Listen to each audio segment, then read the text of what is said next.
Fillmyeyes. Pomray, Naomi, Fasciana, Babbler, Gray Eyes, fill my eyes. Assemble. When the clock slips past polite, that's when the room starts telling the truth.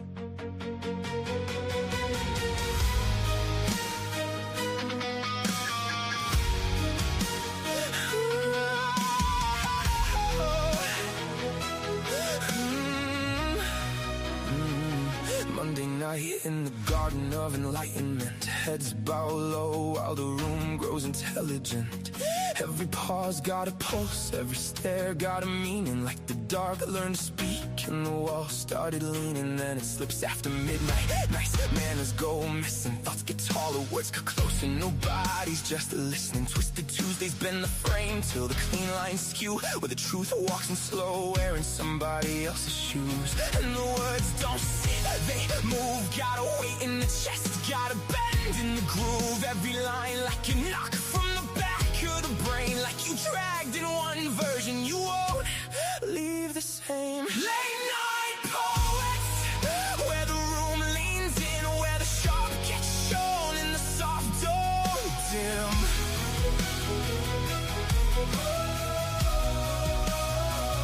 Late night poets, hear the whole thing shift from a whisper in the ribs to a line that lifts from the darkened edge of doubt to the pull you can't ignore. We don't just read the night, we make it something more.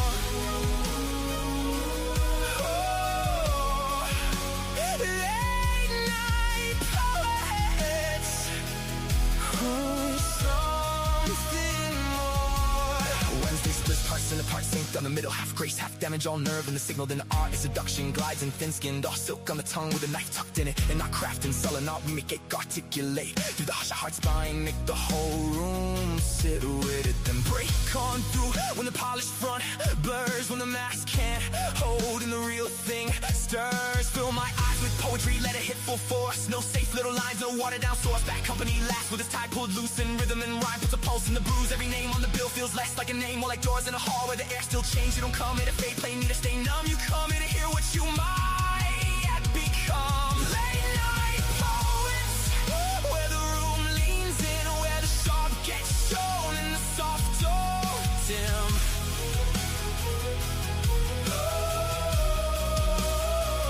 Late night poets, hear the whole thing shift from a whisper in the ribs to a line that lifts from the darkened edge of doubt to the pull you can't ignore. We don't just read the night, we make it something more. Some come shattered, some come dressed clean, some say a little and still split the scene.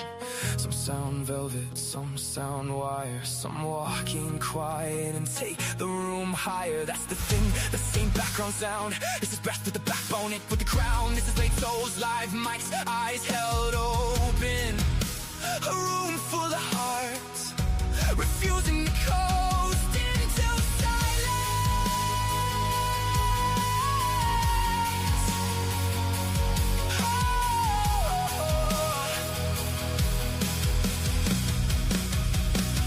Late night poets, where the room leans in, where the sharp gets shown and the soft don't dim.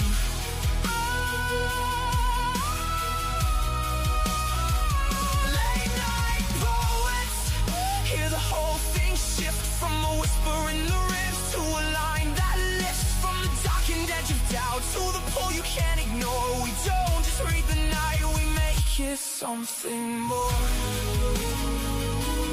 Oh, late night poets. When the clock slips past polite, we tell the truth. LNP. I love you, Quicken.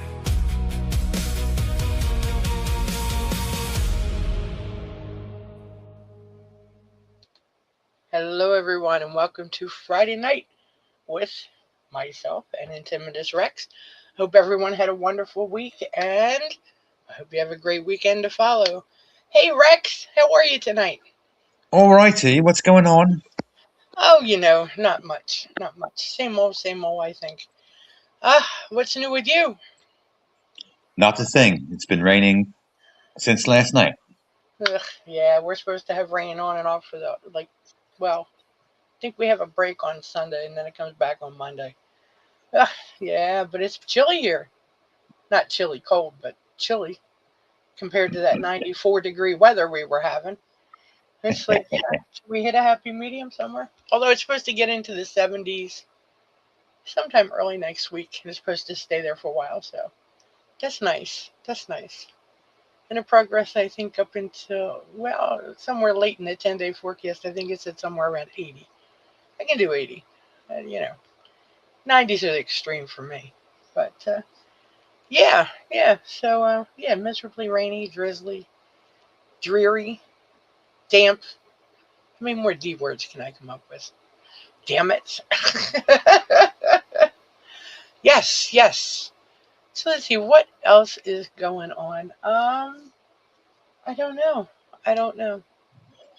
We let's see. Let's see what's going on here for me. We're still running the contest for Shamala's memorial service or show. I'm not sure how to word that. And we're still looking for rights for Sunday for Rex's new format.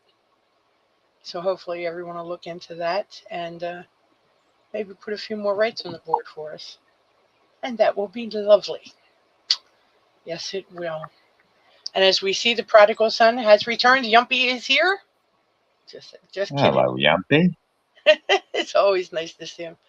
It was good when he showed up last night. I was like, yes. And hello, Jojo, and hello, Laurent.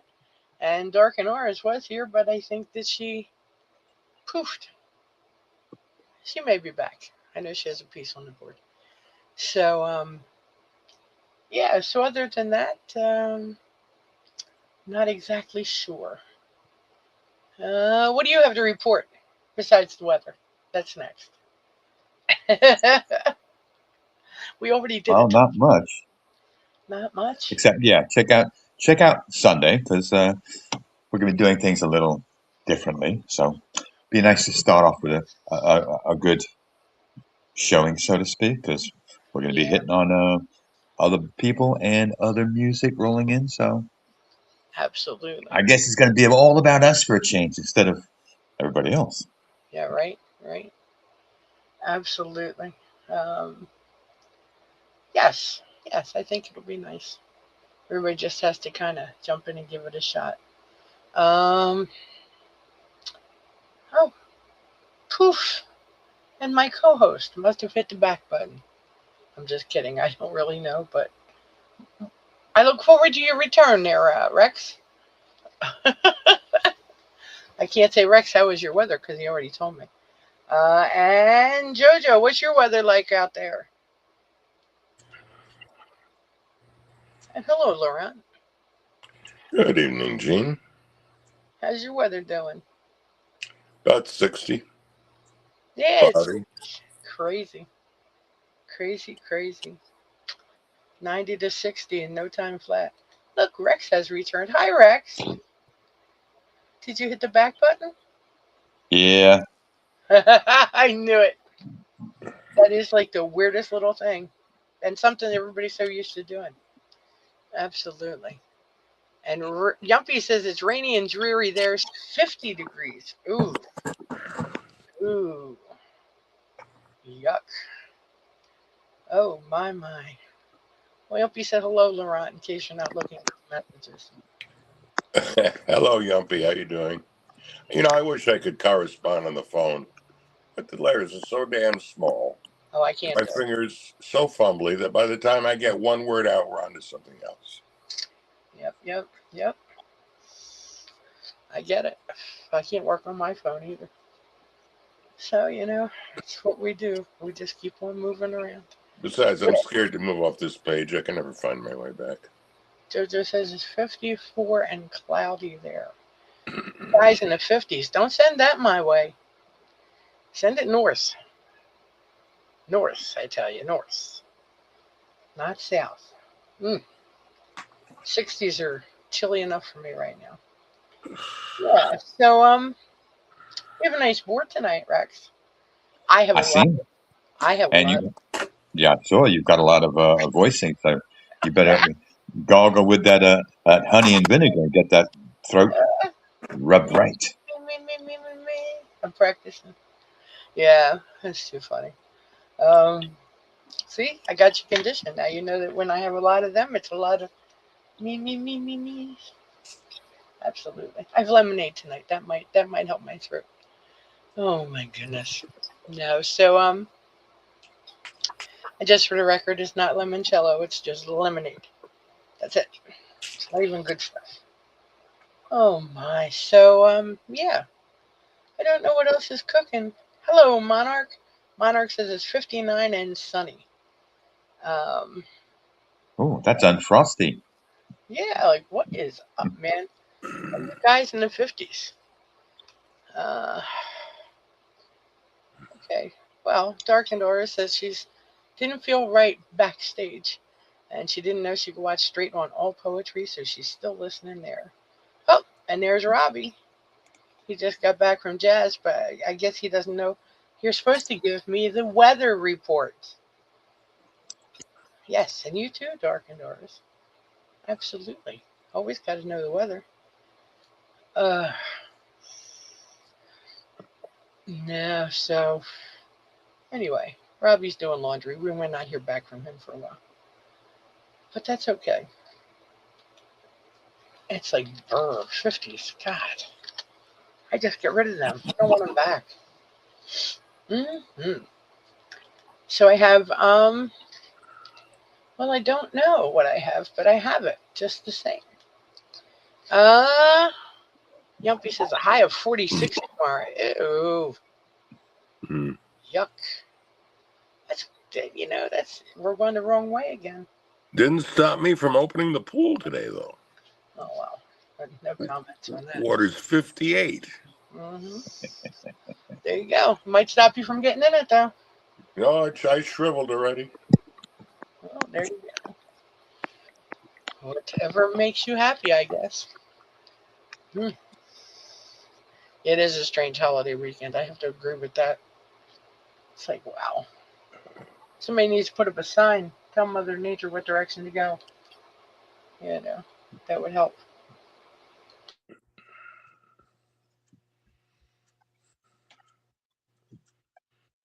Sorry, had to yell at the dog. My bad. Uh, so, well, I guess maybe we should get the party started. Sure. Yeah, it's the way we should be. I'll tell you what I have. I have the first piece up for tonight is called And Learns by Mike Horsfall. So, Rex, give me a minute and you can go on with that. Because it is the first read of the night. Absolutely. Okay, whenever you're ready. Alrighty. Aha. And the Door Learns by Mike Horsfall. The door never learned her name. I kept my hands like storms, held too tightly, and spoke in grit and grime, where gentleness should have lived. I counted my work as if it were love, while her voice came with softness, soft enough to be forgiven, soft enough to be lost. I closed the door on her heart and called it strength. I turned from her tears as though they belonged to another scene, another room, to someone I did not know how to save. I drank while she was hurting, as if grief was something clean, something that could be rinsed away. I locked the door in her mind and mistook silence for peace, distance for mercy, control for survival. I wanted everything and held nothing. She carried my wrongs, quiet, patient, as though love might still endure if she simply bore enough of me. I sealed the door in her soul and named it love, though even then some broken, lost part of me knew. Then the bed became vast with absence, Then the walls echoed in silence. Then the room changed its shape, and the door, its hinges groaned. Then her breath left with the dread calm of something that had already been leaving for far too long. The walls kept her on line, the floors kept her footsteps, the air kept her name, and the door sighed, knowing, and I, at last, was left with the weight of every small wrong I had once dismissed as nothing. Each silence returned, each tenderness withheld, each forgiveness I never earned, each moment I thought I had more time, and then I understood what I had spent so long refusing to know. Not that she was gone, but that I had been losing her long before she left. After the door learned my name, I lifted her name too late into the thin air and let silence listen.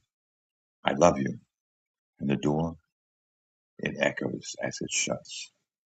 End poem. All right, Laurent, why don't you kick us off? I love the metaphor of the door, of the house. Particularly poignant was the stanza, I wanted everything and held nothing.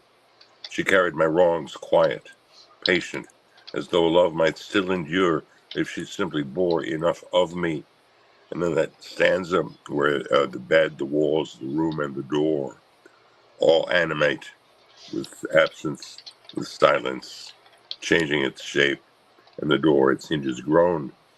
Such a powerful piece. And he uses the door to great effect, especially at the end, of course. And the door, it echoes as it shuts. It's a strong poem. It's weighty, yet it's not so weighty that you lose yourself in it. There's a lot of this that has been very relatable, because I think at some point we all do things that are not particularly nice with our loved ones, and before you know it, that love is gone. So bravo. Nice. Thank you, Laurent. Gingini. Hello. I thought this was really well written by Mike. He said he was trying a new style. Well, I think he succeeded. I thought it was a wonderful metaphor throughout. I was trying to find a space I wanted to start with, but gosh, I liked it all the way through. I really did. I closed the door on her heart and called it strength. I turned from her tears as though they belonged to another scene, another room, to someone I did not know how to save. I drank while she was hurting, as if grief were something clean, something that could be rinsed away. I locked the door in her mind and mistook silence for peace, distance for mercy, control for survival. You know, I just think it was really well done and very well expressed.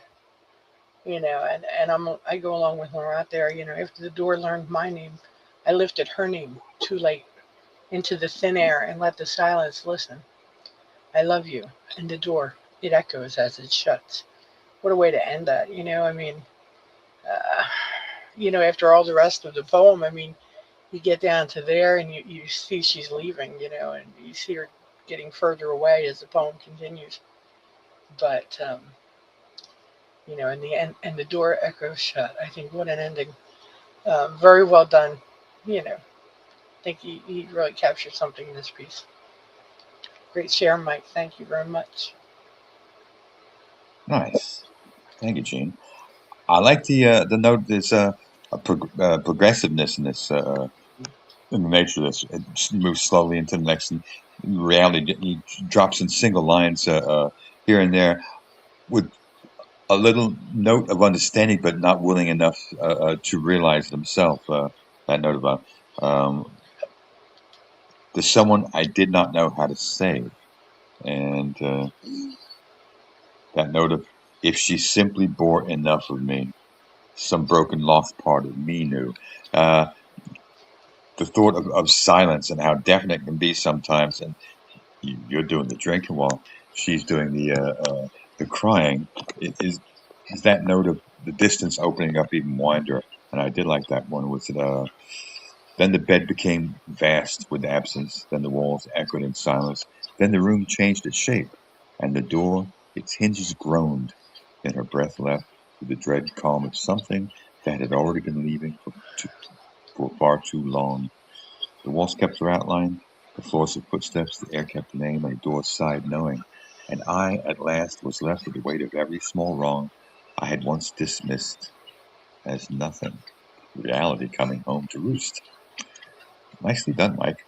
I have to agree. Hang on, I gotta type that sentence again. You'd think I would already have. I need a stamp. Oh my gosh. Oh my gosh. Yeah, it's nice to have Mike back writing again. It's been a while. Or it had been a while. Okay. Let me see. Oh, here I go again. I gotta get on my deeper voice now. The next piece I'm going to put up is called I Once Was Me by Robert M.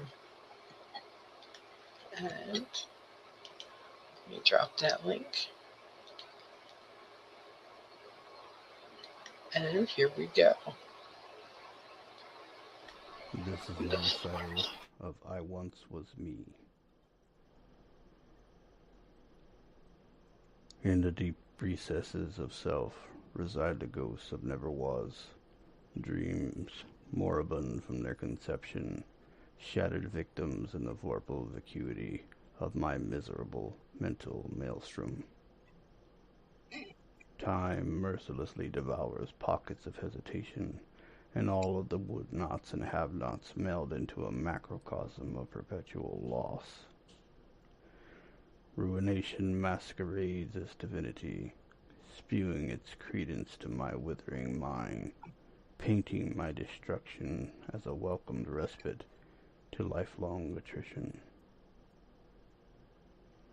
Peering deeper still into my internal abyss, I cannot even find the fool I used to be. Seems he is buried beneath the jargon of whispered hopes that have collapsed upon themselves in the chittering darkness. Clouded memories line these ethereal walls like a tapestry of failure, shrouded in a fog of confusion and uncertainty. I feel as a lantern in search of a flame, knowing damned well that it cannot survive here. In the distance, I noticed a rippling at the center of this murky hellscape. Distorted sobs and curses emanated from there, enveloping me in an aura of bitterness and unease. In the end, my mournful meandering may have come to fruition, an ashen corpse frozen in a timeless stasis, displaying the look of horror on its twisted visage. I seem to have found the fractured remnants of me, a warped anomaly drifting through chaotic debris, the vestige that once flailed upon the stage of woe, who embattled an emptiness that few could ever know.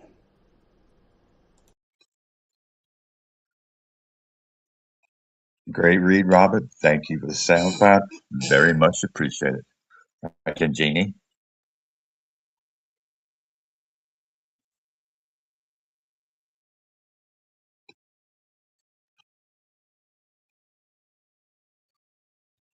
Jane, you there?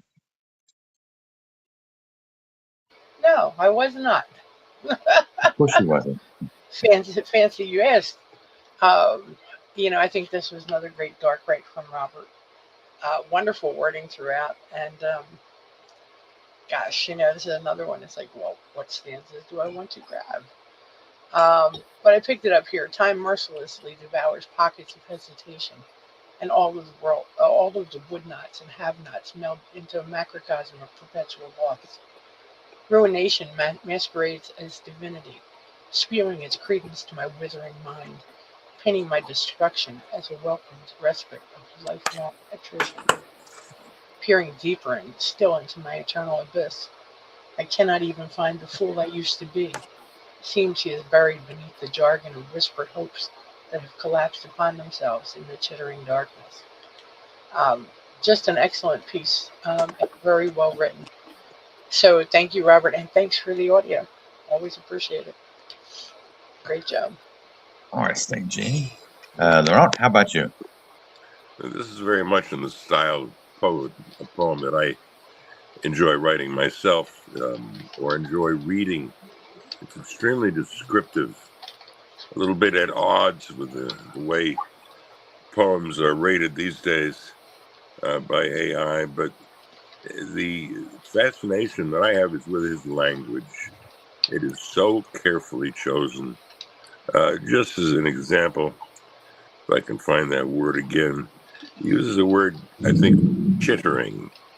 And chittering is a sound that an insect makes, a hard-shelled insect. You know, the kind that leap out of the tombs in a horror show.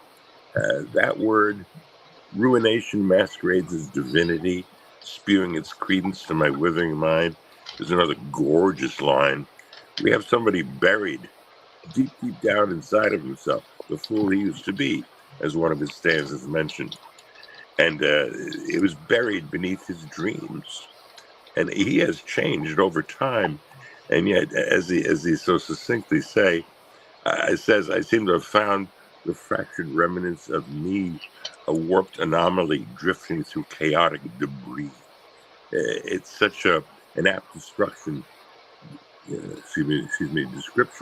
of a fractured life, buried deeply in the darkness, of an embittered emptiness, as he says. It's really well done. Nice, thank you, Laurent. You're right. The language is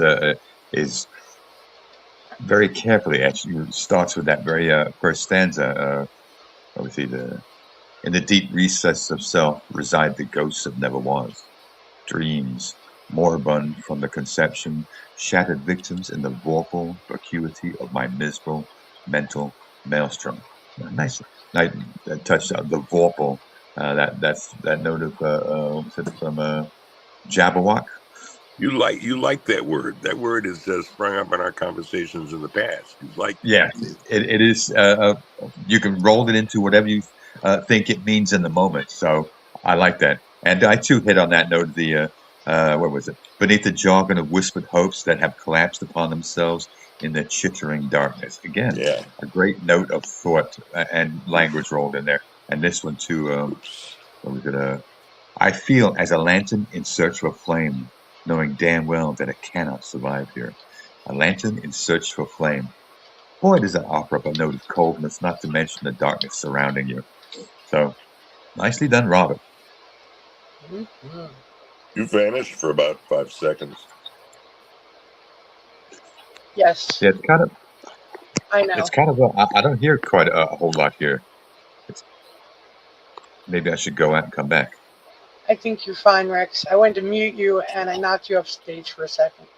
Oh, you're talking about, that was before now. I don't know when Laurent's speaking of, and then I brought you right back on because I was hearing some background stuff during the Robert's read. Well, it's still raining, so you might be hearing the rain. Although you and Laurent are coming across on the low end of voice, Oh, hang on. and I barely heard Robert. I had to really listen hard to make sure I didn't miss out on the back end. See, I don't know. Well, Laurent's muted now, so I can't up his volume. Let me see if I can up mine. You can up it. Yes, yes. So he mutes again. That's not very effective there, Laurent. You gotta. Do I need to bellow?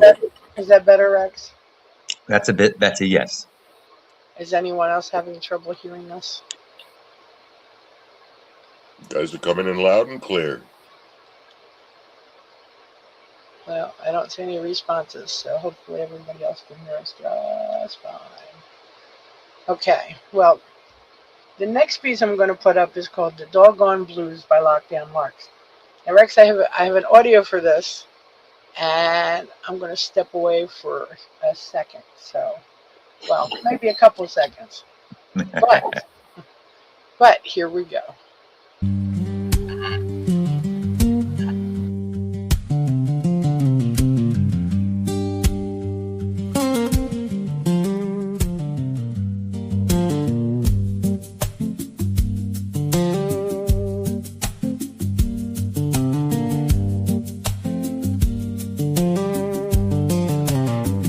I got this friend, well, you know what I mean, who had a wife, now in the afterlife, he lost his want, now got no scene, just living is now his strife.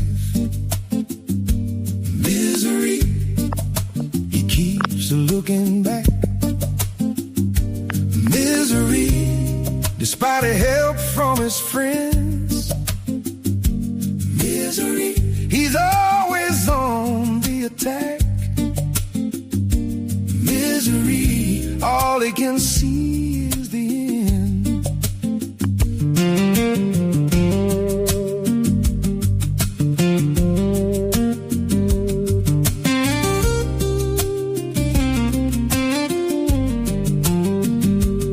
Just living in this afterlife fall. All friends he's surely gonna lose. And so he gets a dog who will share his doggone blues.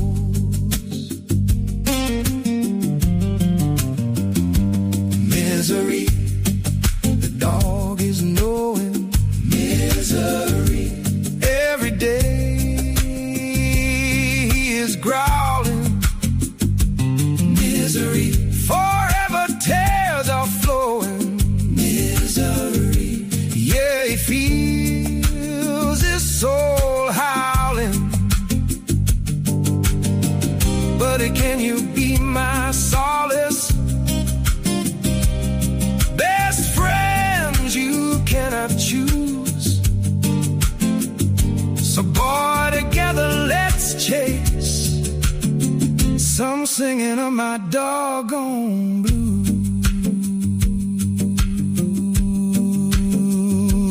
Misery, we got these doggone blues.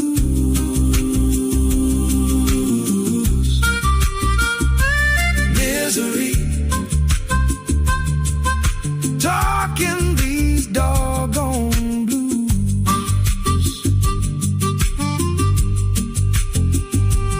Misery,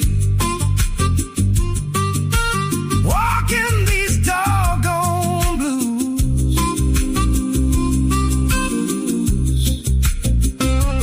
Misery, gotta walk beyond these doggone blues. Oh yeah, gonna walk beyond these doggone blues.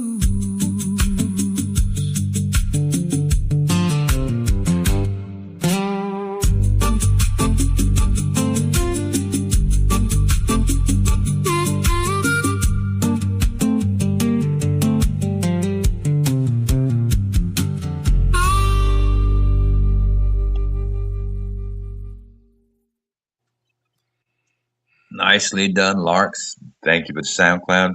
Very much appreciated. All right, Laurent, what do you think? Oh, I love the blues.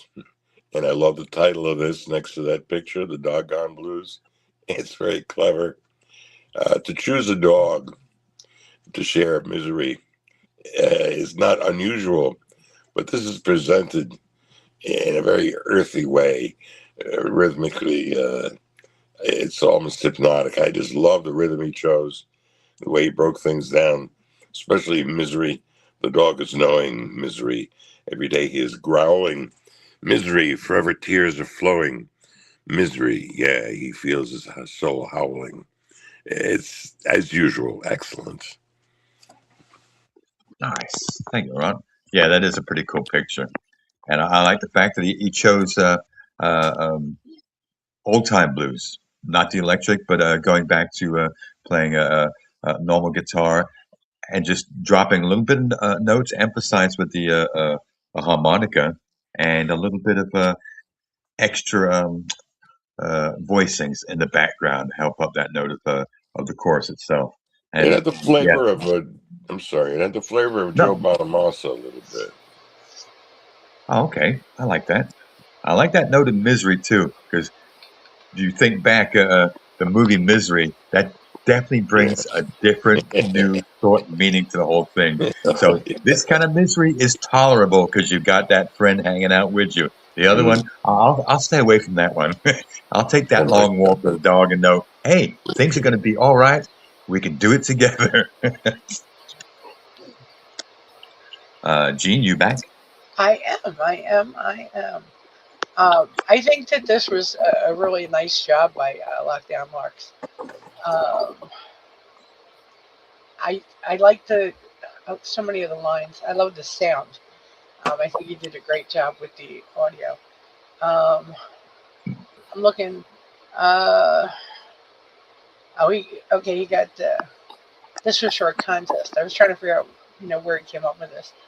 The contest was personal dog stories, and the one he related to the most is the dog in the series Afterlife.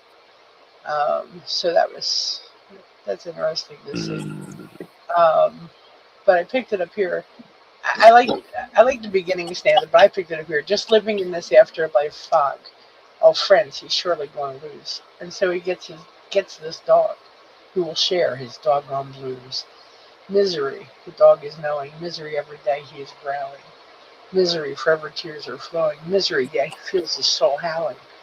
Buddy, can you buy me solace? Best friends you cannot choose. So, boy, together let's chase some singing of my doggone blues. I kind of picked up, and I could be wrong. I kind of think that the dog's name was Misery throughout the piece, and I could be wrong there, but it just kind of struck me that way. But a really nice job, Larks, and thank you for sharing with us as always. Great job, and yeah, nice share in audio. I know I have to do something. Hang on, I'm getting there. I've been Hey, busy. and Aaron's not here to tease you. Dog pile on the rabbit. I know, I know, I know, I know. That's Ooh. a shame, isn't it? Yes, yes. Yeah, you missed that one. Absolutely. Um, yeah, I'm pretty behind now. That's what happens when I step away. Dagnabbit.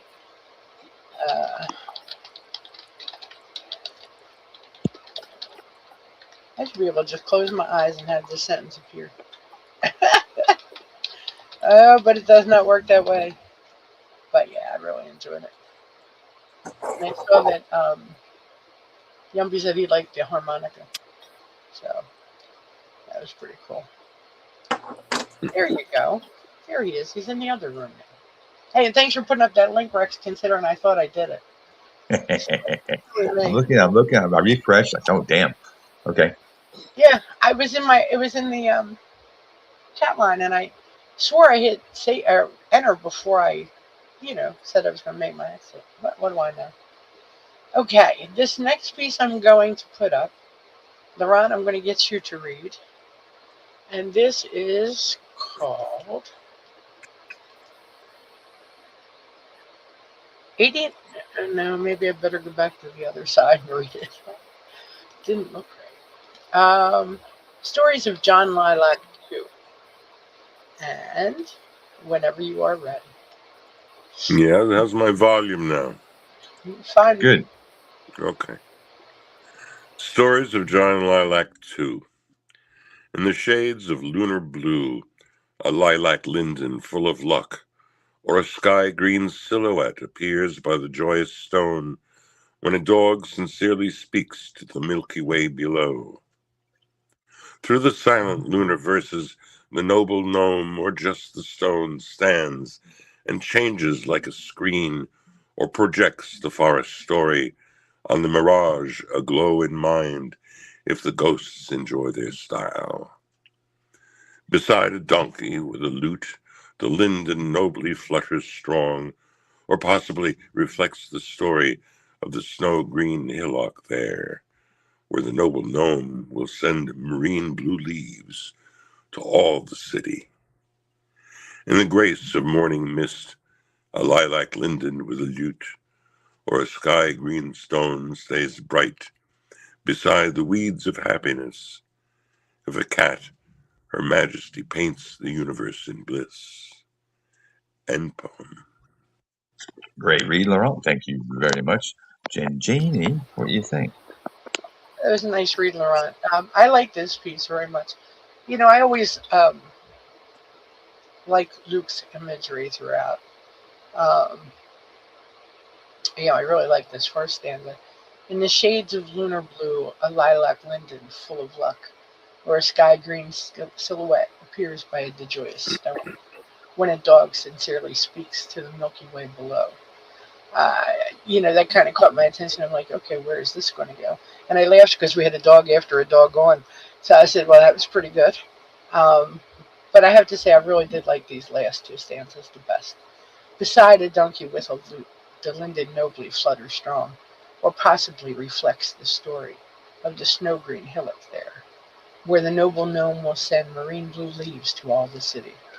In the grace of morning mist, a lilac linden with a lute, where a sky-green stone stays bright, beside the weeds of happiness. If a cat, her majesty paints the universe in bliss. He's such a... It's so imaginative. His rights are. You got the linden fluttering. You got a donkey with a lute. And then all of a sudden you have a linden with the lute. I don't know where the donkey went, but the linden ended up with the lute. Go figure. But I think that it's just always so imaginative and so creative. And I usually enjoy the pieces. I love his use of color as always. So well done, and thank you for sharing with us, Luke. I appreciate it very much. Good job. All right, thank you, Jean. Mm-hmm. And Laurent, how about you? What strikes me here is the imagery, and it's unusual imagery in the way it's couched with language that doesn't normally go with with words that don't normally go with each other. A lilac linden full of luck, or a sky green silhouette, a joyous stone, a dog sincerely speaks, the noble gnome. Just all the way through here, we have images that are very appealing because they're unusual. We can sense what the poet is trying to say, of course. An adaptation of, I think it's Spuksje van Jan Lila would be the German. I wish I could read the German. But I do very much like the imagery. The sky green stone, the weeds of happiness. Very inventive, very creative. Well done. Nice. Thank you a lot. Yeah, this is in depth. I'm going to get that note right up. When a dog sincerely speaks to the Milky Way below. You got a note of the brightest star in the night sky, Sirius, the dark star, the Milky Way below. Kind of off of that notion of just how far it is, and that bite in the or is it that thought of as above, so below. That the note of the shine, what one glows out of the story itself, and how things come alive. That note of the linden, where was it? The linden nobly flutters strong, or possibly reflects the story of the snow-green hillock there, where the noble gnome will send marine blue leaves to all the city. And then that note of the cat on the back end, Her Majesty paints the universe in bliss. Not just the magic itself, but kind of the sky opening up to the possibilities of the magic that can be drawn from there and then reflected once more on the ground below if one was so to actually walk within that wonderful world. Thank you, Jack. Very nice, very nice. Okay. Well, Rex, I'll put the next one up, and I'm going to ask you to read it. And this is called "It's Time" by Jody Mountain. So whenever you are ready. All right.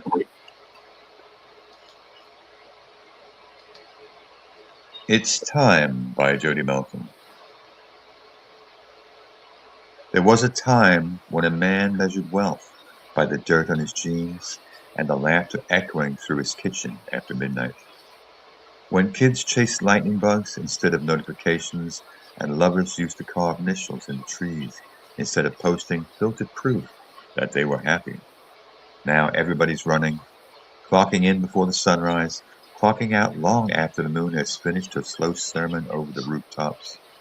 We trade our hours like poker chips at a table nobody ever wins, breaking our backs for paper that disappears faster than our youth. Meanwhile, memories sit abandoned like old bicycles in dusty garages. Your little girl won't remember how many overtime shifts you worked. She'll remember the night you carried her on your shoulders through the country fair lights, sticky cotton candy tangled in her grin, while the Ferris wheel spun like heaven itself above our Ohio skies. Your son won't talk about your promotion. He'll remember skipping rocks by the river, the smell of charcoal smoke, how you laughed so hard you nearly fell out of the boat. Somewhere along the line, we forgot that life was never meant to be survived. It was meant to be tasted slowly, like coffee on a cold morning, while somebody you love leans against your shoulder. The rich men die too. Their watches stop ticking, same as the poor man's, and nobody stands around a grave talking about the credit scores or square footage. They talk about warmth, road trips, campfires, dancing barefoot, the way your eyes lit up when you heard your favorite song. Maybe the richest people were never the ones with the most money, but the ones who understood that life was always about trying to become a memory worth keeping. Maybe it's time we start getting rich in the only currency death cannot take from us. Moments and poem.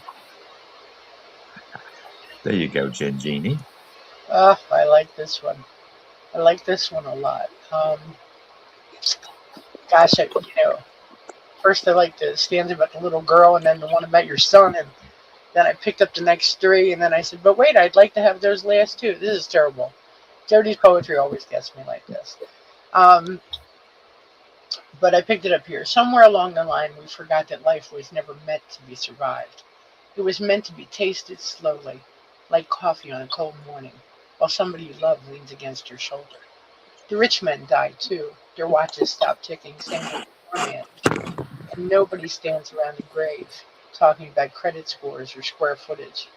They talk about warmth, road trips, campfires, dancing barefoot, the way your eyes lit up when you heard your favorite song. Oh, yes. But I really did want to grab the next two after that as well. I think this is an outstanding piece by Jody. And as always, he hit the mark. He really did. So nice job, and thank you for sharing with us, Jody. Much appreciated. Nice. Thank you, Gene. And Laurent, how about you? I agree with Gene entirely. We're talking about, well, the first stanza, there was a time when a man measured wealth by the dirt on his jeans and the laughter echoing through his kitchen after midnight. We have the world, and the world is a real place. And then we have the world that we can't see, the electronic world, where everything changes. And I think we cease to become human, certainly the kind of humanity that brings up families, that that interact with each other in a variety of ways and don't hide behind screens pretending that we're somebody that we're not. It's a false world, and Jody just absolutely smacks the ball out of the park with this. I love the richest people were never the ones with the most money, but the ones who understood that life is always about trying to become a memory worth keeping. Couldn't be more right. Gotcha. Nice. Thank you, Ron. Yeah, the best way you can describe this is simplicity. It's not always about the biggest, the best, the hardest, or whatever. It's the simple moments like chasing lightning bugs, campfires. What else? You got to smell the charcoal smoke in the backyard. Another nice touch. Um, road trips, dancing barefoot, singing. Even if you don't have the voice for it, you get the kids to laughing. Simple moments in time that can be thoroughly enjoyed in that time. Why? Because you're doing it not because you're doing it because it's a free moment that gets shared easily because of its simplicity. So nicely done, Jody. Absolutely. Absolutely. Well, let me try that again.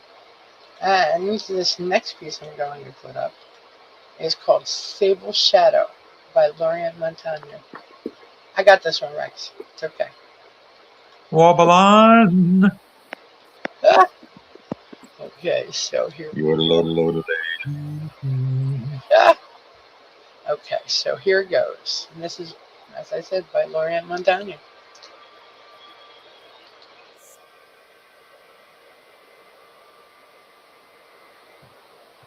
For centuries, I've courted you from the distant amber horizon faithfully, as the sable shuttle of the night under the gleaming crescent moon, watching you grow in the metal of teal clovers, ivory jasmines, and mauve violets. Your buttercup curls sparkle under a periwinkle sky, enriched with the smell of blueberries. In the ebony darkness I fly high above the topaz starlight, longing to appear before you as a luminous, pearly glow. Sing to you the musical notes from my gold harmonic harp, resounding. Let the silver strings play the dulcet tone of my whistling whispers. You wait to see me streaking across the vast sphere of the universe, and you call out my name and seek me with the beating of your heart. I am guided by the radiance of your aquamarine eyes, gliding through the foam of puffy clouds to reach you amongst the flamencos.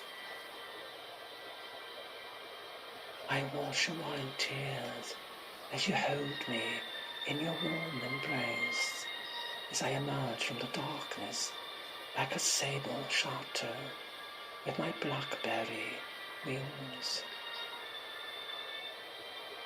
to die within the serenity of your comforting arms as I fade away, taking my last final breath before the beauty of your ginger flesh.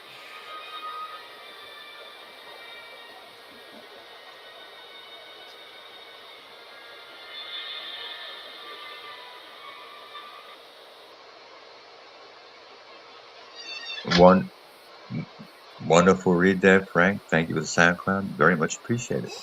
Laurent, you want to kick us off? Yeah, what a compendium of color and imagery. I love the stanza. Sing to you the musical notes from my gold harmonic harp, resounding.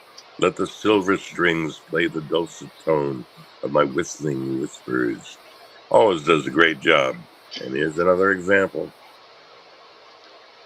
Nice. Thank you. Gingini. Hello. Yeah, I thought this was a great piece by Frank. Very well written, and there's so much in it, and his presentation is always so So nicely done. But I picked this up here. I'm guided by the radiance of your aquamarine eyes, gliding through the foam of puffy clouds to reach you amongst the flamingos. I wash your wine tears as you hold me in your warm embrace as I emerge from the darkness like a sable shadow with my blackberry wings, to die within the serenity of your comforting arms as I fade away, taking my last final breath before the beauty of your ginger flesh. I think it was very nicely done. So great job, Frank, and thank you for sharing with us. Mm-hmm. Nice. I too was struck by the color in this, and it doesn't seem to be put out as overdone or out of place. Even the notes with the blackberry wings on the back end, that was a nice touch. Or the thought of what was it? I'm guided by the radiance of your aquamarine eyes, gliding through the foam of puffy clouds to reach you amongst the flamingos. A big splash there. That sort of the big pink offering up its delivery right there. And then what was it? The smell of blueberries. Topaz starlight was a nice touch. Yeah, And this was sing to you the musical notes of my gold harmonic harp resounding. Let the silver strings play the dulcet tune of my whistling whispers. absolutely. Rich in color there, Frank. Thank you. Absolutely. And Uh-oh. yeah, you are Owen already? Yeah, I'm having troubles on my end. Oh, well, you want to leave and come back? Uh, it might take me out permanently. Permanently. We'll have none of that. I'm gonna try that. I'll be back. Oh, I'll try saying a prayer. Okay. I see you in a minute. Okay, this next piece I'm going to put up is called Love is Giving the Soul What It Knows It Cannot Keep by Andy C. And I'm going to give this one a read. Look at them together on a steel park bench nestled within its ribs. Their bodies, each a portion of stars and moon dust, sealed with wounds from the day. You see their hunger with your eyes. You feel their thirst in your knuckles, under the hood of a street lamp, its apersitic light whittled down by the gravity of their love. How do they hold it, all this love, and not melt into the streets? She is drowning between his arms. Ends poem. Well, Laurent, I got to come to you first. Well, I gotta say there's emotions here that are palpable. You see their hunger with your eyes. You feel their thirst in your knuckles. Under the hood of a street lamp, it's that Pacific light whittled down by the gravity of their love. How do they hold it, all this love, and not melt into the streets? You can describe two people in love together on a park bench in a variety of ways. This is really delightful to read. Love it. Yeah, I like it too. I thought it was very nicely written. By the way, Yes. congratulations on Apacitic. I had no idea how that was pronounced. Well, I said a little quick prayer and it popped into my brain. That's how I figured it out. Nice popping. Yep, yep. That was a nice prayer. Yeah, I thought that this was a very nice piece. Between the emotions that he put out and the imagery that he surrounded it with, I think he did a fine, fine job. Um, you see their hunger with your eyes. You feel their thirst in your knuckles. Under the hood of a street lamp, its apersitic light whittled down by the gravity of their love. I thought that was a nice line or a nice stanza there. Um, but really it was great from the beginning to the end. So I have to say that it's a wonderful job, Andy C. And thanks for sharing with us. I really enjoyed the piece, and yeah, very well done. Um, I haven't heard Rex pop back into the place yet. Don't know where he's hiding.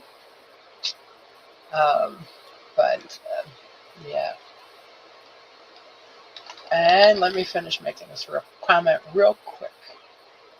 Um,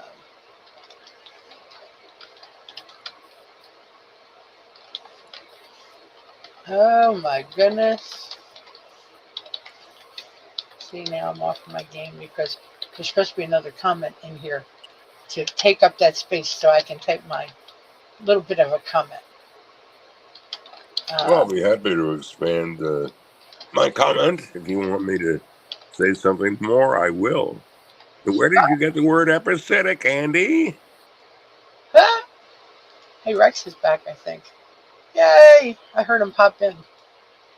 Hello, Is that Rex. what that was? I heard that. Boop. That boop, yep, that's you coming back. Okay. See that? See that? Well, hopefully you've solved your problem. Yeah, at least for the meantime. I'm afraid to even ask what's going on, but don't tell me because I might get nervous or something. Well, I guess you did not hear that piece by Andy C., but I assure Oh, you it was a good one. no, I didn't. No, I know. It was a very good one, though. Let me see now. Where am I going next? Oh, I'm going to Laurent for a read. Excuse me. Okay. This next piece is by T. Manzano, who is not, he's absent. Just kidding. Oh, he was with us last night. I know. He's been pretty good about being around. This is called Consciousness Entering the Room by T. Manzano. So whenever you're ready, Laurent. All right. Consciousness entering the room. I think some people miss each other by fractions, not oceans or years, not dramatic misunderstandings from films, just small alterations, a sentence said differently, too much eye contact, or not enough. Someone laughs harder than usual because for a moment they forget to monitor themselves. Someone beautiful believes they are difficult to love. Someone ordinary makes mistakes ease for impossibility. I keep thinking about that girl from junior high, how easy it was to exist around her. I had already decided nothing would happen, so my personality moved freely, like a dog let off a leash. I said stupid things, interrupted myself, told stories that wandered nowhere. I never edited my laughter into something more acceptable.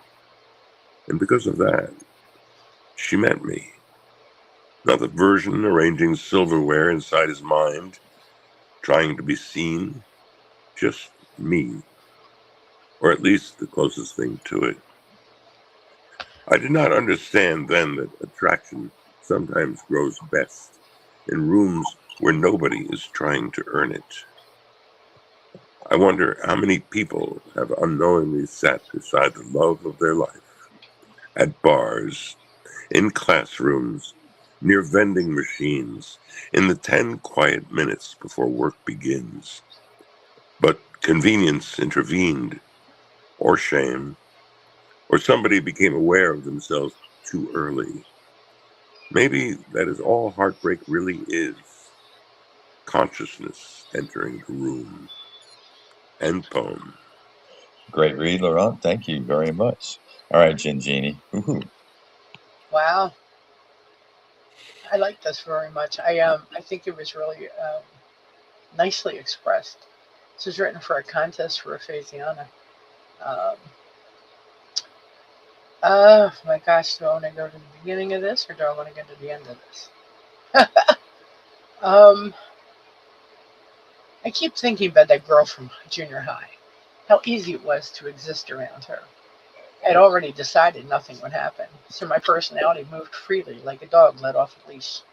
I said stupid things, interrupted myself, told stories that wandered nowhere. I never edited my laughter into something more acceptable, and because of that, she met me. Not diversion arranging silverware inside his mind, trying to be seen. Just me, or at least the closest thing to it.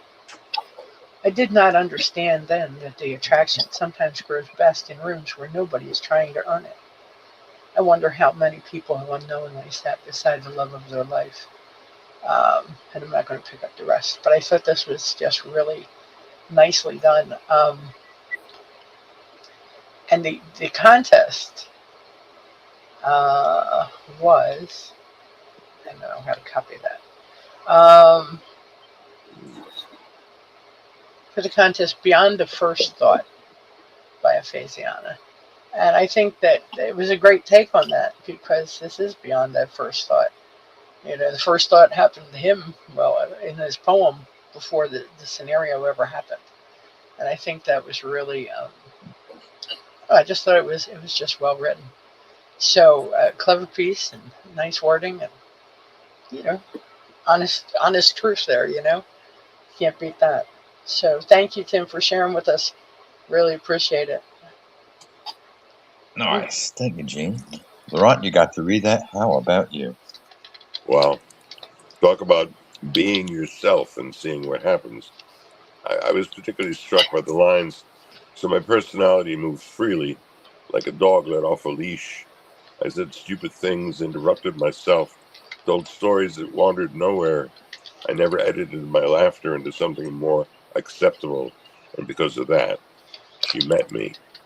It's the importance of not being pretentious, not trying to be somebody you're not, but by being yourself.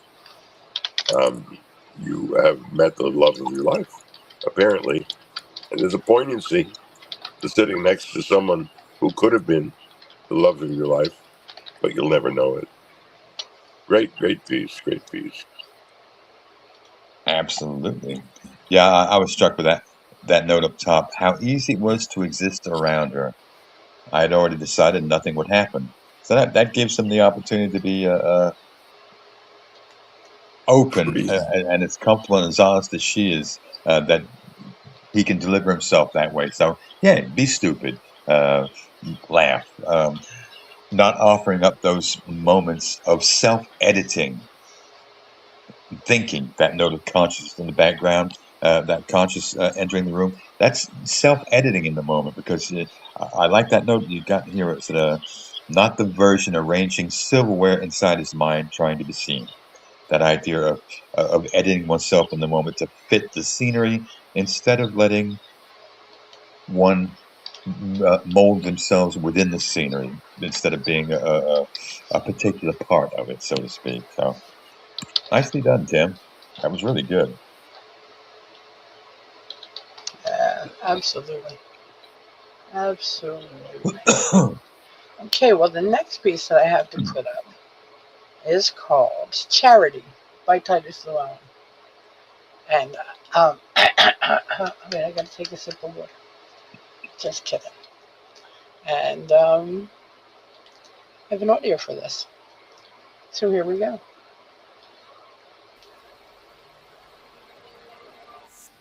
Charity. At the break of day, before the lark takes flight, a loaf is laid beside the weathered gates. No hand is seen that sets the offering right, nor voice that speaks of who has eased that state. The village stirs, yet none can rightly tell what heart has moved to answer silent needs. It comes and goes as softly as a swell, and leaves no trace of any conscious deeds. So charity is known by what is done, not by the tongue that seeks to make it known. It works as quietly as the rising sun, and gives as though the gifts were not its own. Oh, let me learn this silence deep and free, and give as earth gives without memory.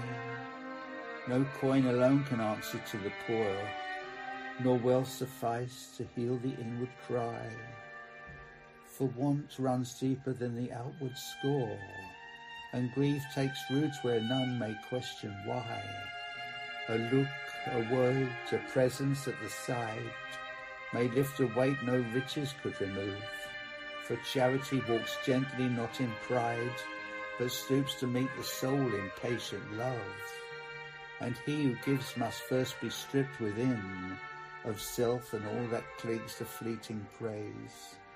For only then can truer gifts begin, unmarked by time, untouched by outward gaze.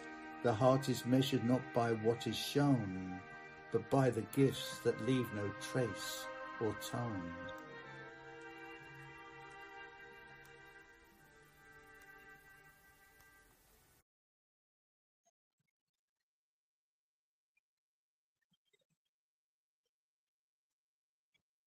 Great read, Titus. Thank you for the SoundCloud. Very much appreciated. Laurent, what do you think? I think it's a pleasure to hear classical poetry well read. I don't think we get enough of this, because if you want to put quotation marks around classical poetry or real poetry, this is more in line with poetry of the last few hundred years, not modern by any stretch of the imagination, yet I'd be hard-pressed to say that you could use modern language to express, for instance, what's in the first four lines. At break of day, before the lark takes flight, a loaf is laid beside the weathered gate. No hand is seen that sets the offering right, nor voice that speaks of who has eased that state. We have a poet who understands, or a person who understands, that the one who speaks loudly about his charitable works is not necessarily a very charitable person.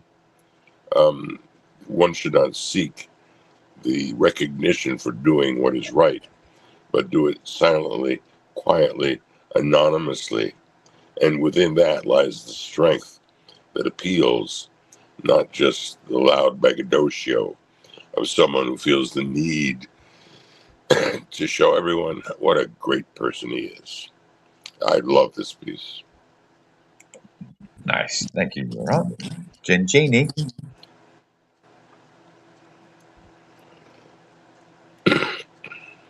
I you thought that mutating? Uh-huh. I'll never tell. I thought this was a wonderful write by Titus. Great rhyme and meter, and the thoughts were really well expressed. Each one of the stanzas was very well written, and his audios are always spot on. But I picked it up here. No coin alone can answer to the poor, nor wealth suffice to heal the inward cry. For want runs deeper than the outward score, and grief takes root where none may question why. A look of presence at the side may lift a weight no riches could remove. For charity walks gently, not with pride, but stoops to meet the soul in patient love. And I picked up the next stanza as well. I think it was just really well done. So nice job, Titus, and thanks for sharing with us tonight. Nice. I do like that note of sloughing off the note of pride and ego. Does give one a new perspective when walking quietly within the noise of the world itself. I love that touch. Mhm. And also that note on the back end. The heart is measured not by what is shown, but by the gifts that leave no trace, no tone. That reminds me of Egyptians when you're going down to to face the other world, so to speak. You come before the God, and he takes your heart from your chest, and he puts it on a scale, and it's supposed to balance with a feather. That means you are true of heart and worthy of distinction and moving on to the next realm. So I like that touch. So nicely done, Titus. Okay. Well, the next piece I have to put up is I'm going to come to you, Rex. This is called, hang on, I'm getting there. I'm a little slow, but I'm getting there. Age setting in? Yeah, something like that. This is called The Reaper's Song Beneath a Sanguine Moon by Pam Ray. And Rex, if you would be so kind. No. Okay. The Reaper's Song Beneath a Sanguine Moon by Pam Ray. The moon is rising, a sanguine light upon the shadows of the night. The wind it whispers words for warning. for many there will be no mourning. Sable corvins all gather around, where bones rest in the sacred ground. They chant in notes of mysticism the coming of the cataclysm. Messengers of the pale horse, who claims the soul from the corpse, who comes to one and comes to all, each shall see the clock that stalls. Graves prepared throughout a land, where death and misery walk hand in hand, where lovers grieve for love that's lost, and hearts must pay the crimson cost. Men and women, young and old, shivering spirits of the cryptic hold, the ravens call out far and wide, prelude to the coming of the genocide. Each shall hear the reaper's song that lingers low and lingers long. Salty tears flow from the dark eyes, knowing that the end is nigh. And poem. There you go, Janie. Nice read, Rex. Yeah, I thought this was a great piece by Pam. A nice dark piece. And I think that I loved the rhyme in it. I think it was great rhyme and meter.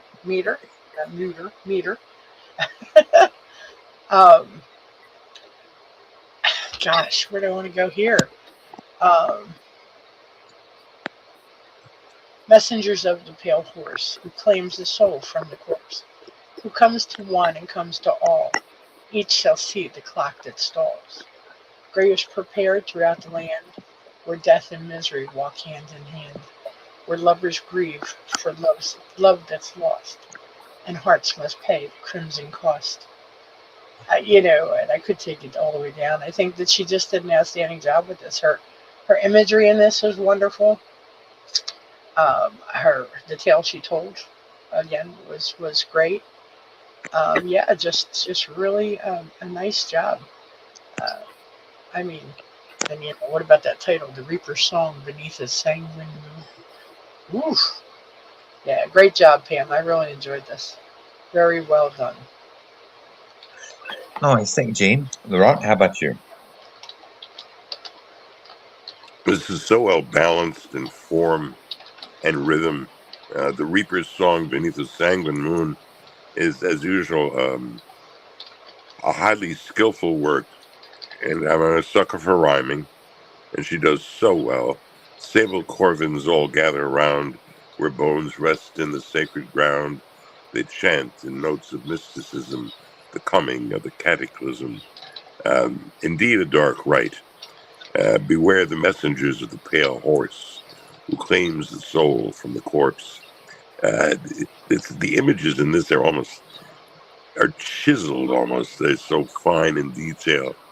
The Reaper's Song is a hell of a poem.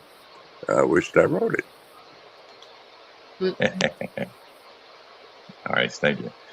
I do almost walks hand in hand with that picture. If you look down by inspired by this news, you got the two ravens, the old gravestones, and the moon in the background, and even the tilt on on some of the gravestones, how old that cemetery is.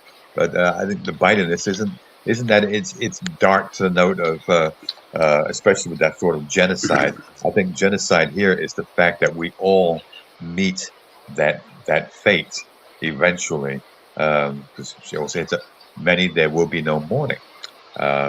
Yes, that is very true. The idea of messengers of the pale horse who claims the soul from the corpse, who comes to one and comes to all, each shall see the clock that stalls. It's that note of, it's almost, think of it as a celebratory final note of who and what we are. Is that last clock tick winding down? Because we all walk that road. Even though we don't want to admit it, we all have to end up there somewhere, one way or another. So I think the best way to look at this is if you're forever thinking of the Reaper, then you are forever keeping yourself possessed to death instead of enjoying life. Yep. All right, Gingini, we're back on you. Okay. Let me put up this next piece. And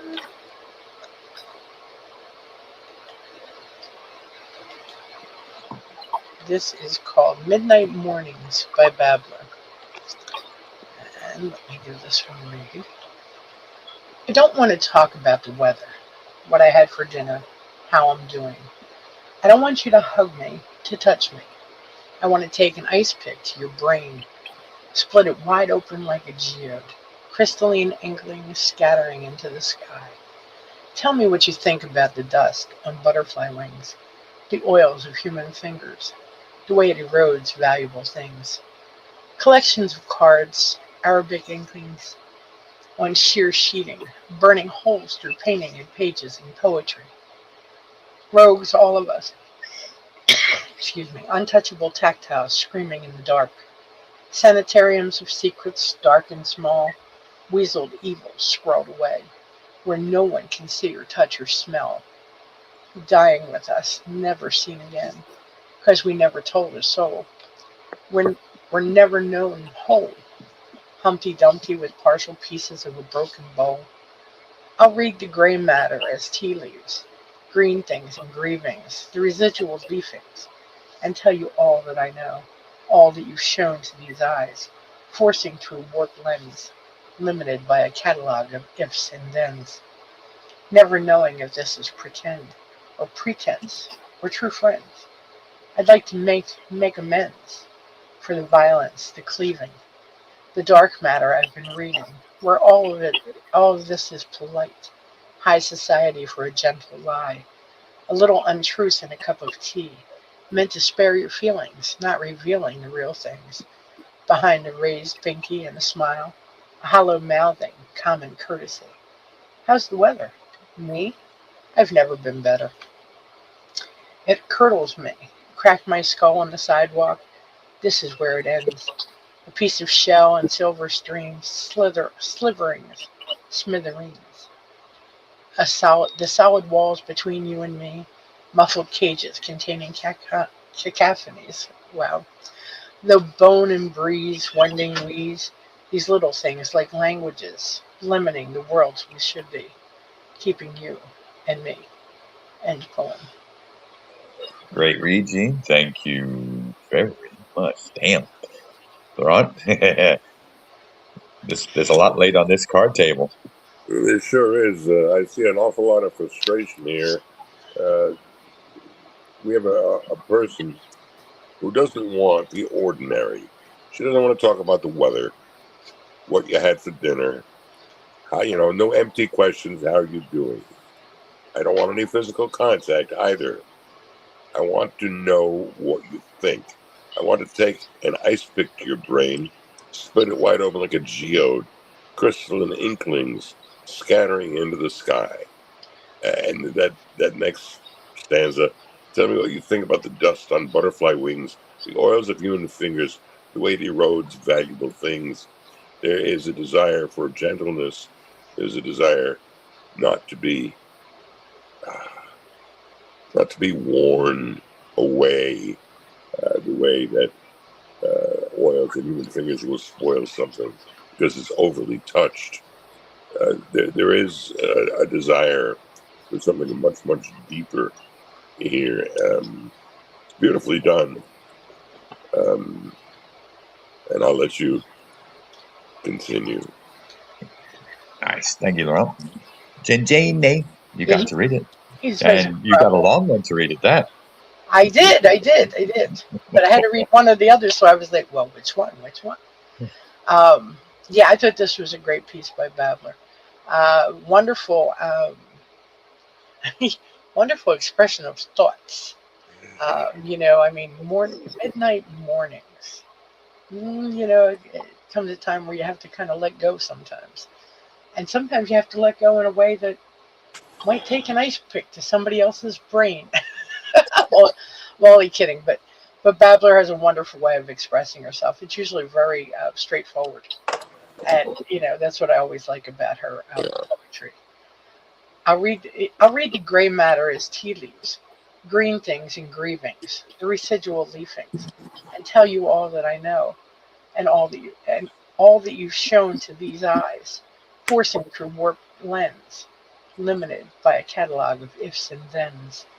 Never knowing if this is pretend or pretense or true friends.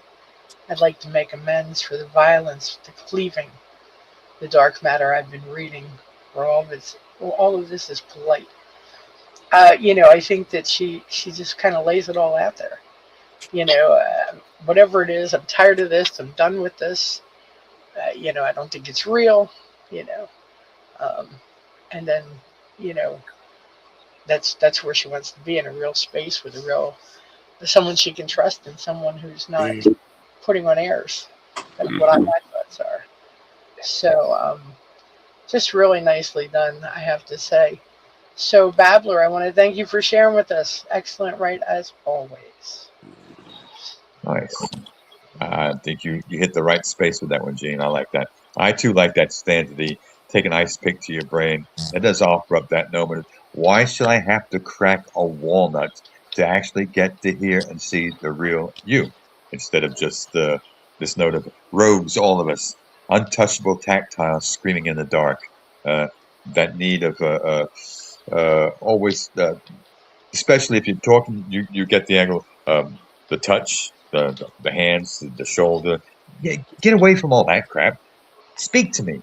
And then there's a couple that stands right in the back end, in the middle of this. Sanitariums of secrets, dark and small, weasel evil squirreled away, where no one can see or touch or smell, dying with us, never seen again, because we never told a soul. We're never known whole, Humpty Dumpty with partial pieces of a broken bowl.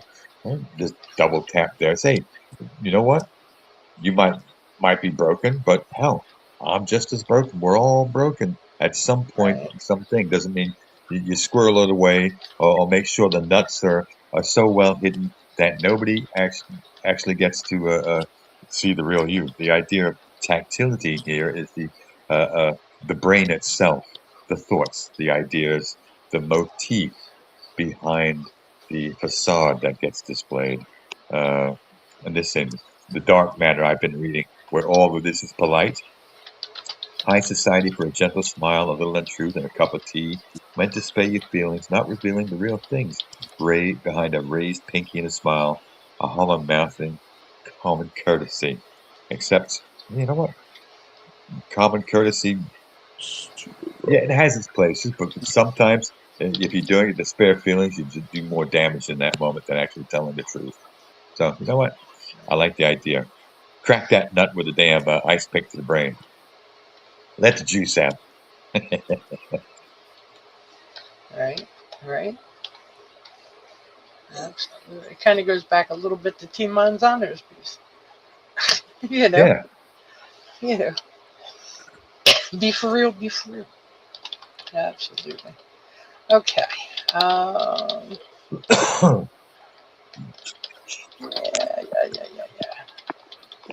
Okay. Got it. Let me go back.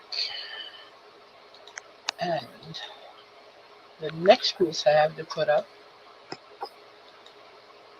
is called Me Too by Cricket.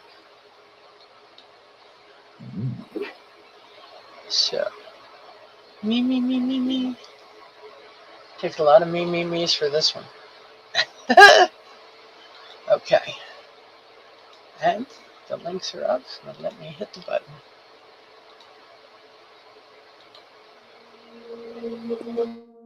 I took my heart out of my chest and taught it how to sing. Gave it every ugly truth I couldn't say clean. I dressed the hurt in melody, made the begging look like art. Called it just another song, but it was never just a song. It was my heart. It was my heart. I heard the world was built on love or something close to that. Heard the broken could be held without explaining where they cracked. So I believed love had a door, I believed it had a sound. I believed if I reached long enough somebody would reach down. But I ain't holy, I ain't wise, I'm just tired of wanting with my mouth shut tight. Tell me why one little silence can get louder than my scream. Tell me why I call it nothing when it means this much to me.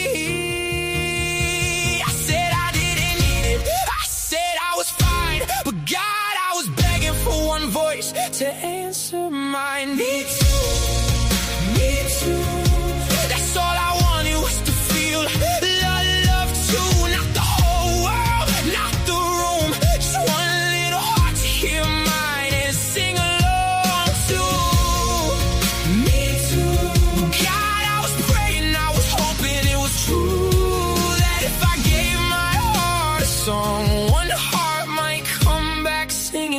too. I played it like it didn't hurt. I smiled like who cares, then kept my phone close like the prayer lived there. Screen went black, coffee went cold. I stared at the quiet like it owed me a soul, and I know how that sounds, I know I do. A grown man begging for a scrap of proof, but love made a beggar out of pride like mine. Had me holding out a song like an empty cup at night. I didn't want a kingdom, I didn't want a stage, I didn't want strangers throwing roses at my name. I wanted one person to step through the blue and hear my heart singing like it had a heart to. Tell me why I still believe it when it leaves me on my knees. Tell me why the smallest answer feels like air when I can't breathe. I said I didn't need it, I said I was fine, but God, I was begging for one voice to answer mine. Me too, me too. That's all I wanted was to feel love too. Not the whole world, not the room, just one little heart to hear mine and sing along too. Me too. But God, I was praying, I was hoping it was true, that if I gave my heart a song, one heart might come back singing me too. Maybe I keep begging in ways I never name. Maybe I'll just make it rhyme so it can hide its shame. Maybe needing sounds too naked. Maybe wanting feels like blood. Maybe love is just a language I was never taught enough. Now save me, now praise me, now tell me I'm good. Just tell me the ache made it somewhere it could. My God, I don't think I needed a crowd, I think I needed a sound. One small voice in the dark saying I know. Me too, me too. That's all I wanted was to feel love too. Not the whole world, not the room, just one little heart to hear mine and sing along too. Me too. But God, I was praying, I was hoping it was true, that if I gave my heart a song, one heart might come back singing me too. Me too. For the prayers I swallow, for the pride I bent, for the words I almost buried, busted anyway instead. Me too. That's all I wanted was to feel love too. I took my heart out of my chest and taught it how to sing. Not the world, just you. Me too.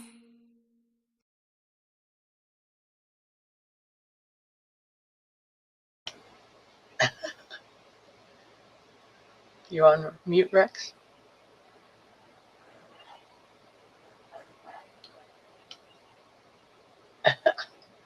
Yes, I was. Wonderfully done there, Kraken. Thank you for the SoundCloud. Very much appreciated. All right, Genie, since you offered up the first note on that one, because I was crowding in the background a moment, it's your first up. I did. Excellent piece by Quicken. It speaks on the longing of finding a like-minded soul, someone who's looking for the same things that you are. Words to touch each listener. I thought, great lines and well done. I like this choice of sound as well. I picked it up here. My God, I don't think I needed a crowd. I think I needed a sound. One small voice in the dark saying, I know. Me too. Me too. That's all I wanted was to feel love too. Not the world, not the whole world, not the room. Just one little heart to hear mine and sing along too. Yeah, and I took this down a little bit further. But God, I was praying, I was hoping it was true, that if I gave my heart a song, one heart might come back singing, me too, me too. I like how he used the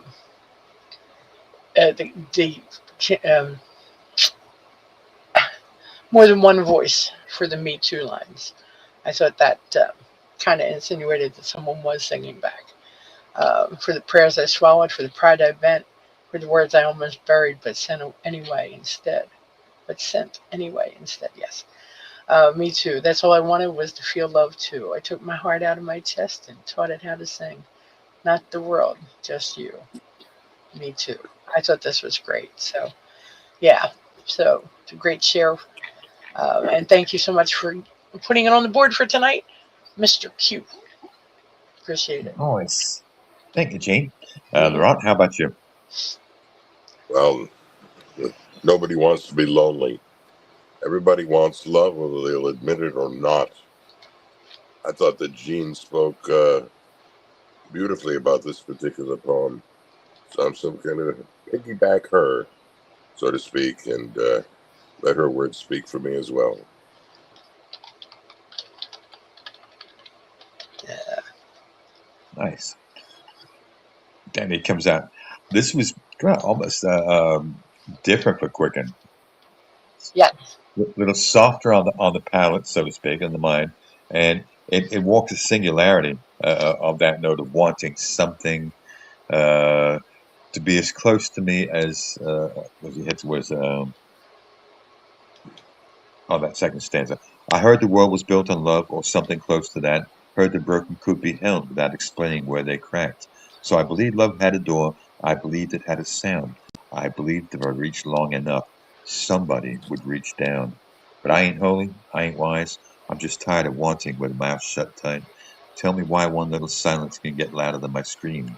Tell me why I call it nothing when it means this much to me. That ever comforting note. People are well, we're needy in that note of company, another soul, someone to touch mentally, figuratively, as well as reality. Feel that very same angle coming back on us. So that note of wanting to feel me too is kind of hoping, praying to find that someone who feels and thinks the same way as I do and wants to share something instead of just the reality of I just don't want a crowd, don't need a crowd. I just need someone to be by my side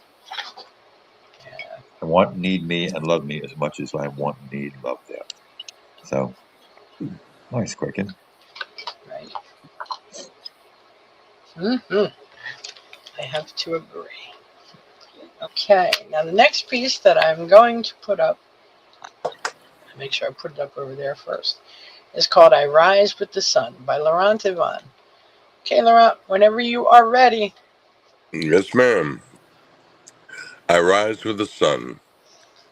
Life has me walking down dead roads, scratching some kind of surface, trying to leave my mark with a toy gun that can't spark, wondering silently, am I voiceless?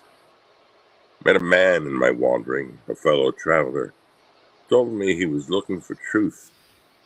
I smiled and pointed him in the right direction, down the road. Sleeping, painted in midnight's black and blue, coyote howling in the background. I'm just another bundle, blending like deer in the tall grass. Emergent at the first soft light, one's instinct is observation. Denouement of day is measured against the profile of thought while pacing the hard scrabble miles. Walking down dead roads, scuffling past roadkill, dried and leathery, barely organic. Ornamental imperatives to careless travel. Tailed creatures scuttle, tracing invisible paths, wary of my footsteps, following the instinctive geometry of survival. Vintage Burma Shave sign advertises road maps for blind gents. I buy one, but can't read Braille, so I stick out my thumb, waiting for my future. Not much traffic on the dead roads. Sun is loud on the asphalt, heaving at it with the voice of its flame. Roads lead somewhere, and I'll get there some when. No hurry. Tomorrow is framed by the possibilities of dawn, and I rise with the sun. End poem. Great read, Laurent. Thank you very much. All right, Janie. Yes, yes, yes. I thought this was a really, well, I found it to be an intriguing piece, and I only say that because I kind of picked up and got a little lost, and then picked back up again and got a little lost, and then I finally caught up down here towards the end. So, I'm good. But to me, I'd have to pull out little bits and pieces. Um, I kind of, I like the one about I met a man in wandering and fellow traveler. He told me he was looking for truth. I smiled and pointed him in the right direction, down the road. Okay, that was good. Sounds like a little bit of a false lead in my head, but it's okay. And then I picked it up right here. Vintage Burma shape sign advertises road maps for blind gents. I buy one, but can't read Braille, so I stick out my thumb waiting for my future. Not much traffic on the dead road. Sun is loud on the asphalt, heaving at it with the voice of its flame. Roads lead somewhere. I'll get there some when. No hurry. Tomorrow is framed by the possibilities of dawn, and I rise with the sun. I liked how you tied it together in the very end. But there's a lot of great stanzas throughout. Each one, kind of has its own pull, in a direction. I mean, they all blend together nicely, but each one is just, you got the fellow who, put in the right direction, and you're sleeping, painted in midnight's black and blue. Sounds like somebody who's on a real journey, walking down dead roads. The reference to that is kind of a couple of times. So it just feels like someone who's not real sure where they're headed in my brain. So nicely done, nicely written. And great piece. Nicely commented on. I like that. Nice, Gene. I'm going to walk down kind of that very same track, but I like the tidbits of humor in here. It's wry and dry, and they work really well. I like that opening note. Life has been walking down dead roads, scratching some kind of surface. It kind of walks to that notion of waking up in the moment out of a dead sleep, and you get up to go to the bathroom, and what do you do? First thing, you're scratching your ass because you got an itch. The toy gun that can't spark, wondering silently, am I voiceless? Note of the brain still in that fog moment. So I like the surreality that you walk this into as a dream note, but also the surreality of the idea of life itself, the roads we've taken, the paths we've been on, plus all the note of the bodies we've left along in our wake, in both in reality and figuratively, but also that note of you got the stranger in here. That's kind of the fellow traveler. I think that is you pointing yourself down that road, because that note of age in this kind of hits on that idea, because especially on the back end, where you're looking at framed by the possibilities of dawn. No hurry, tomorrow is. That note of I rise again is you're thankful to still be getting up each and every morning with the gist of a new day to dawn, and find something new that speaks to you in the moment, instead of worrying about what day it is and how much longer I have left. Because you know what? You don't want to walk that road because you get depressed. So the idea is wake up with a spark in your eye, and the will to move on into that day, because you know what? You don't know what it's going to bring. And whatever it is, hey, I'll take it within the moments and enjoy it. Yeah.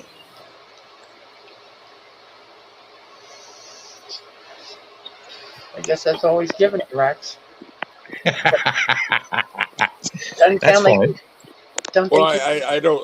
It's open to interpretation. I don't Yeah. want. I thought you did a great job with that. Both of you, actually. So now I know what it's about. I wasn't sure. No, that's funny, because I've come across things where people make a comment, and well, I hadn't quite thought of that, but you know what? It fits. Yeah. There you go. There you go. Well, Rex, I'm coming to you for this next read. Uh-oh. And this is called The Taste of Distance by Yumpy. Oh,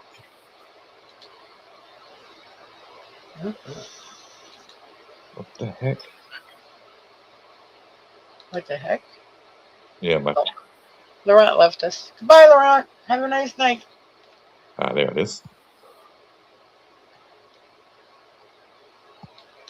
Come on, open up. There it is. The Taste of Distance by Yumpy. The air is older than the silence it keeps, flavored with dust and regret. I sip the silence thick as wine and feel the universe bruise my tongue. The city of the unseen, where sight forgets itself and only echoes paint the air. I wander through the chorus of forgotten prayers. Walls breathing memories, window dreams covered in ash. Every whisper trills like glass shattering in the dark. The valley of shadows. Here, the taste of distance sharpens, copper and sorrow, a hunger that grinds the heart to marrow. The horizon licks its wounds and bleeds into dusk. My breath curdles in eternity, cold and vast. The abyssal chasm. Tongue of stone, throat of wind, I swallow the silence from within. Echoes tease my tongue, ghosts long forgotten whisper still. Below me, time fractures like black ice. The celestial citadel. Here, the taste turns sweet, the flavor of knowing. Heaven is a hunger I must ingest. I drink the light, its glowing warmth fills me. Gold dust clings, my breath confessing guilt. The temple of reflections. I drink my own reflection until I dissolve. My shadow bows before its twin, each thought a mirror, each mirror a wound. I ponder the space between silence and surrender. The nameless tomb. No inscription, no end, only earth's conscience murmuring to itself. I lie beside the ghosts of remembrance, and the dark croons lullabies of origin. The mount of the moon. Distance dissolves into light, and I into it. My tongue forgets the taste of hunger. My mouth becomes a galaxy of stars. And poem. Nice read, Rex. I really like this piece very much. I like how it. I was going to use the word unravels, but that's not really the one. How it transitions throughout into all the different segments. Excuse me. It starts here. The air is older than the silence it keeps, flavored with dust and regret. I sip the silence thick as wine and feel the universe bruise my tongue. And then it goes on, the city of the unseen, the valley of shadows, um, the abyssal chasm, the celestial citadel. But I picked it up. Um, I picked it up here at the celestial citadel. Here the taste turns sweet, the flavor of knowing. Heaven is a hunger I must ingest. I drink the light, its glowing warmth fills me. Gold dust clings, my breath confessing guilt. Then the temple of reflection. I drink my own reflection until I dissolve. My shadow bows before its twin. Each thought a mirror, each mirror a wound. I ponder the space between silence and surrender. And then you have the nameless tomb. No inscription, no end, only earth's conscious murmuring to itself. I lie beside the ghosts of remembrance, and the dark croons lullabies of origin. And then he ends up here with the Mount of the Moon. Distance dissolves into light, and I into it. My tongue forgets the taste of hunger. My mouth becomes a galaxy of stars. It almost progresses into like the becoming, where you just become that galaxy of stars. You become free. Um, I guess is one way to say it.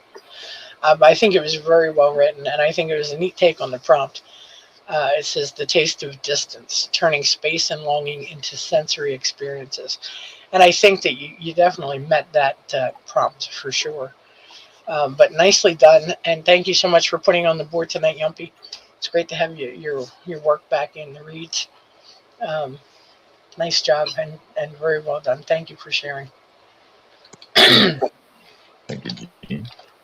I'm going to go with, you got these little bits of tiles, so I got to say, though, they must be like little bit prompts. City of the Unseen, the Valley of Shadows, the Abyssal Chasm. Oh, God. No. Oh no! Don't leave me! Uh-oh. Don't leave me! I think he left me. Rex! Oh my goodness. Well, um, well, I don't know.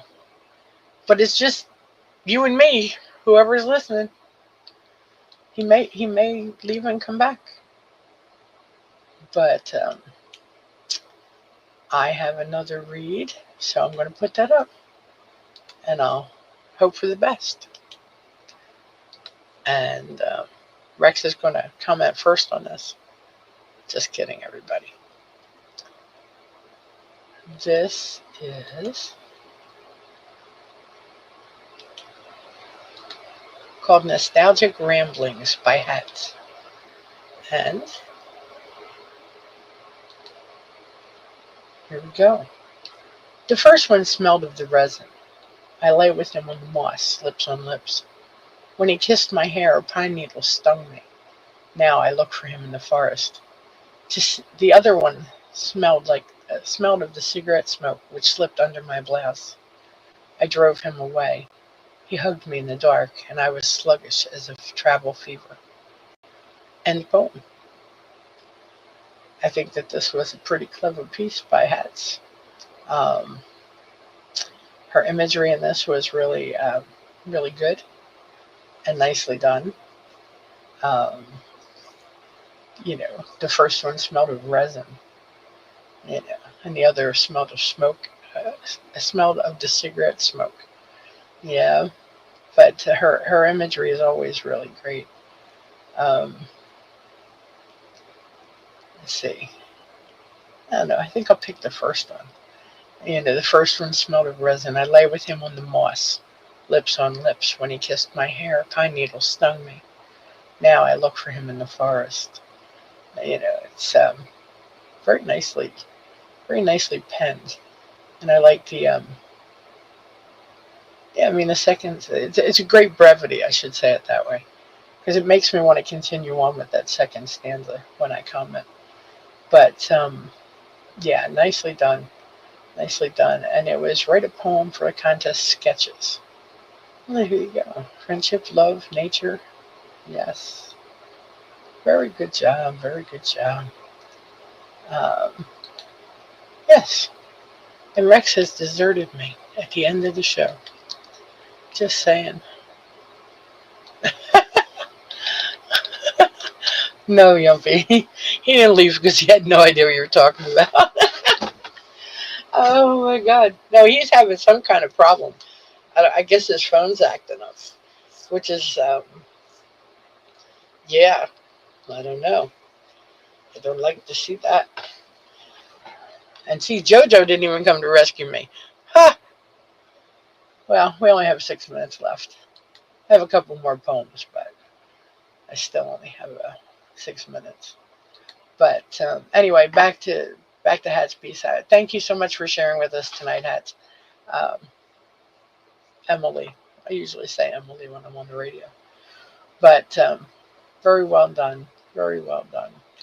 And I'll tell you what, as our final piece for tonight, I'm going to put up another audio that I happen to have in my back pocket. And this is called Seeking Treasure by Darkened Auras. Oh, wrong place, but you guys might be able to use it.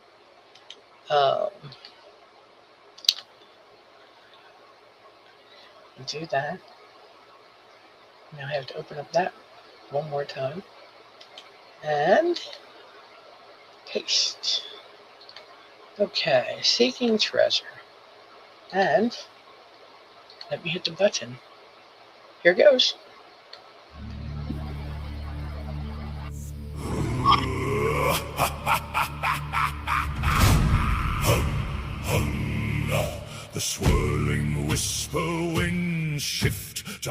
haunting, howling cries, a sinister sign that something ominous is on the rise. Midnight merges into blood rain from grey gaps in the skies. Truth and lies encapsulate me. Can I believe my own eyes? Why did I agree to partake in a mission from off the lake into the boundless ocean?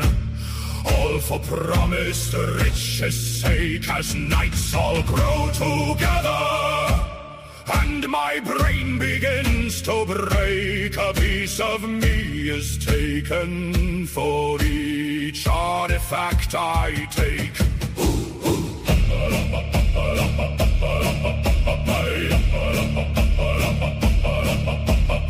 Each ascendance on the waves is descendance on my mind, reeling up each fall, never knowing what I'll find. Used to be timeless treasures, but now greed has made me blind. New things that I encounter show the gods aren't always kind. Black as the abyss, the ocean's ever growing cold. I hear the whispering of an old god unforetold. All I wanted was long lost treasures of silver and of gold. Now a monolithic creature has me trapped within its hold.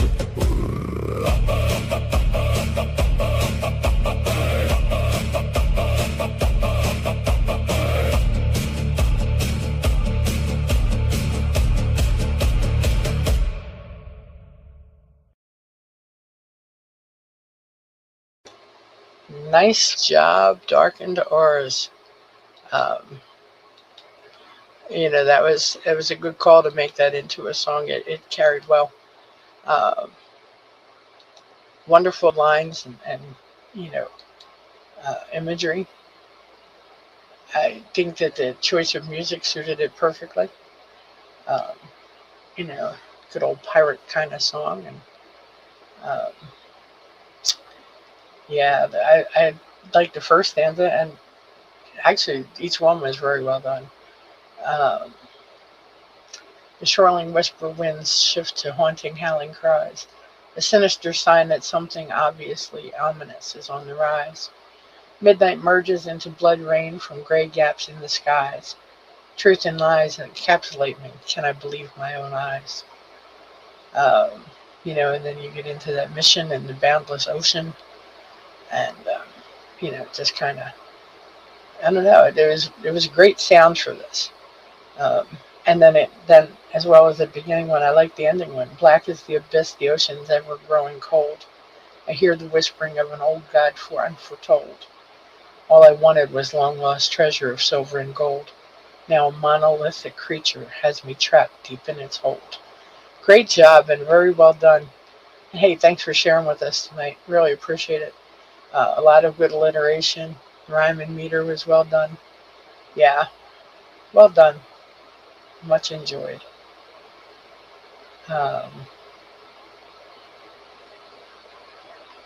So, anyway, great piece. And let me see now. I guess that best sums it up for tonight. I have one more piece. I'm going to carry that over to Friday, because I feel kind of lonely over here. Yes, that was it. It had a Viking sound to it. That's exactly right, Yumpy. Yes, we went out strong. As long as we don't get to Valhalla, we'll be okay. Anyway, I want to thank everybody for joining us. Jojo, thanks for hanging on the board. Yumpy, it's always great to have you in the crowd. Absolutely. And to everyone listening on YouTube, much appreciated. Laurent, thanks for calling in. Rex, thanks for hanging as long as you could. Appreciate it. And hopefully you will resolve whatever issue that was. And yes. So join us again on Sunday, featuring the music of Mike Horsfall. And don't forget, we have a contest up for that, and we'd appreciate everyone checking it out. Let's kick off this new show idea strong. Thank you. Everybody have a great night.